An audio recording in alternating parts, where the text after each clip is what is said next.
Bravo, Touadéra. Nous ne cesserons de faire des vidéos spéciales sur Touadéra. Parce que Touadéra nous émeut. Nous sommes émus chaque fois que nous parlons de cet homme qui, de façon calme, un mathématicien de façon très calme et de façon magistrale, a pu poser un acte qui tourne à jamais une page de l'histoire de l'Afrique et surtout de la Centrafrique. Nous continuons à dire bravo. Mais nous allons lui dire bravo aujourd'hui pour des cas spécifiques chaque fois qu'il prend une décision qui va dans le sens du réveil et de l'éveil de la République centrafricaine et de l'Afrique. Touadéra vient de prendre une décision tout récemment, après avoir modifié son gouvernement, comme on en a parlé la dernière fois, vient de prendre une décision que dès l'année prochaine, 2022, la langue russe sera enseignée dans les universités centrafricaines, à l'université. Au moins du premier cycle jusqu'au second cycle, jusqu'au troisième cycle, tout le cycle de l'université. Cela nous émeut, parce que nous avons demandé, il y a plusieurs années, je vais chercher à vous mettre le lien, regardez dans mes vidéos là, où j'avais demandé qu'il fallait que Touadéra passe à la russification de la République centrafricaine. Oui, il ne faudrait pas seulement que les Russes viennent pour vendre les armes, former les militaires et s'en aller et laisser tomber les choses. Il faudrait bien que, pour que tout cela soit ancré dans le peuple, dans le pays, il faudrait bien, pour effacer les traces de la colonisation française, il faudrait bien qu'on passe à une russification de la République centrafricaine. Et que à partir de là, cela devait s'étendre comme au centre de l'Afrique. Parce que la République centrafricaine est géostratégique. Cela devait s'étendre aux pays voisins et même au-delà. Même si ça ne s'étend pas par connexion, ça peut s'étendre par au-delà. Même le Mali pourrait prendre le pas déjà et que le ministre de l'Éducation au Mali pense déjà comment est-ce qu'on peut procéder à une russification du Mali. C'est également très intéressant.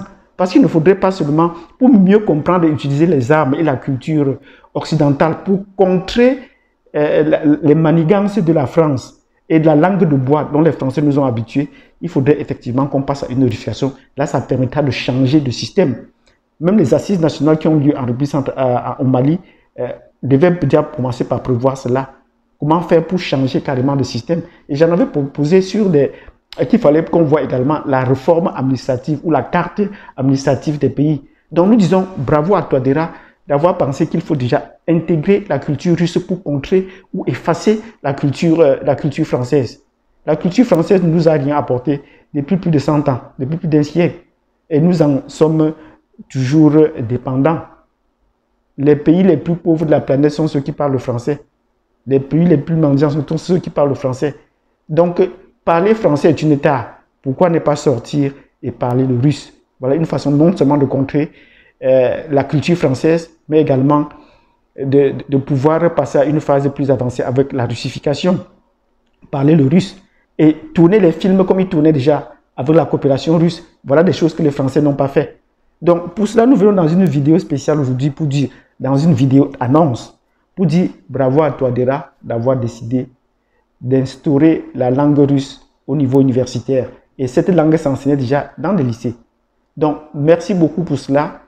Parce que désormais, si nous voulons apprendre le russe, au lieu d'aller à Moscou, parce qu'à partir du Canada pour aller en Russie, il faut payer le visa, il faut faire la demande de visa. On peut l'avoir déjà en Afrique. Ce serait une très bonne chose de venir en Afrique se former dans la langue russe.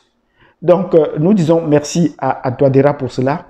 Et si vous avez des questions également sur le gouvernement, sur des questions que nous n'avons pas pu peut-être répondre ou qu'il y a eu des malentendus sur la République centrafricaine, nous sommes très disposés à faire des recherches approfondies sur la République centrafricaine pour vous. Parce qu'il y a des informations, comme pour le cas de l'Éthiopie, où les radios étrangères ne parlent pas. Nous faisons des recherches parallèles sur les médias opposés pour vous apporter des informations sur l'avancée ou l'avancée des troupes fédérales sur le terrain dont les autres ne parlent pas. Donc c'est même le cas en République centrafricaine. Et s'il y a des nuances également à propos des interrogations dont ont posé certains membres du gouvernement qui sont déjà partis, et vous avez vu, ils sont partis, on les a remplacés parce qu'il y avait des points d'interrogation. N'hésitez pas à nous faire signe. Nous pourrons vous apporter des informations fraîches, des informations plus subtiles sur des questions que vous posez sur la République centrafricaine pour nous positionner comme un spécialiste de la question de la République centrafricaine. Donc, si vous avez aimé cette vidéo dans laquelle nous avons dit bravo à Touadéra parce qu'il a pris une autre décision après avoir signé le cessez-le-feu que je n'ai pas annoncé. On dit également bravo. Il a décidé donc que la Russie sera enseignée l'année prochaine à l'université comme c'est déjà enseigné dans les écoles. Merci et je vous donne rendez-vous à la prochaine vidéo.